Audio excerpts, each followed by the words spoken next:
नमस्कार। देश की राजनीति एक बार फिर गर्मा गई है। प्रधानमंत्री नरेंद्र मोदी ने कांग्रेस पर तीखा हमला बोला है। मुद्दा है हाल ही में हुए ग्लोबल एआई समिट के दौरान यूथ कांग्रेस का शर्टलेस प्रदर्शन। मेरठ में विकास परियोजनाओं का उद्घाटन करने पहुंचे प्रधानमंत्री ने कहा कि जब देश एक इंटरनेशनल मंच पर गर्व महसूस कर रहा था, उस समय कांग्रेस ने इसे अपनी गंदी और नंगी राजनीति का मंच बना दिया।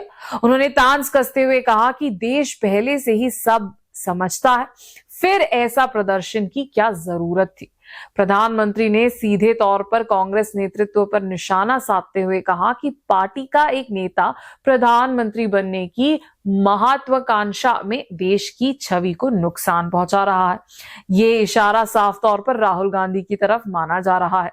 प्रधानमंत्री ने यह भी कहा कि ये कोई बीजेपी का कार्यक्रम नहीं था, बल्कि देश का एक राष्ट्रीय और वैश्विक आयोजन था। ऐसे समय में विरोध प्रदर्शन कर विदेशी मेहमानों के सामने देश की छवि खराब करना गलत है।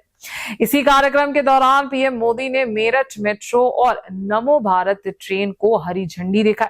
शताब्दी नगर स्टेशन से मेट्रो को रवाना किया गया और प्रधानमंत्री ने खुद मेट्रो में सफर भी किया।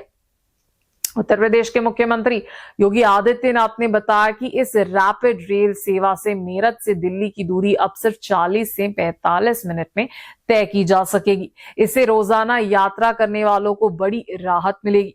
दूसरी तरफ कांग्रेस ने सोशल मीडिया प्लेटफॉर्म एक्स पर जवाब देते हुए कहा कि सवाल पूछना उनका अधिकार है, युवाओं की आवाज को दबाना नहीं चाहिए और सरकार जवाब देने से बच रही है। प्रधानमंत्री ने यह भी कहा कि विपक्ष के अंदर भी इस मुद्दे पर एकजुटता नहीं है।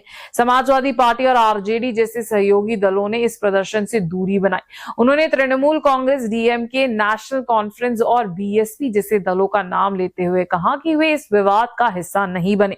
पीएम ने सांसद का भी जिक्र किया। उन्होंने 4 फरवरी की उस घटना को याद किया जब बजट सेशन के दौरान कांग्रेस की महिला सांसद उनके निर्धारित स्थान तक पहुंच गई थी।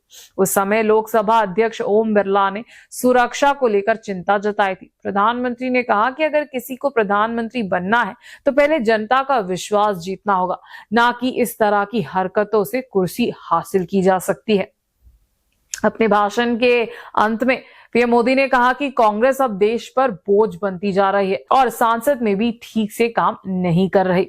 उनका कहना था कि कांग्रेस ना खुद काम कर पा रही है और ना ही अपने सहयोगियों को करने दे रही है। तो एक तरफ विकास परियोजनाओं की शुरुआत, दूसरी तरफ राजनीतिक बयानबाजी। देश की राजनीति में एक टकराव अभी और तेज होने के संकेत दे रहे हैं। फिलहाल ये मुद्दा देश भर में चर्चा का विषय बना हुआ है।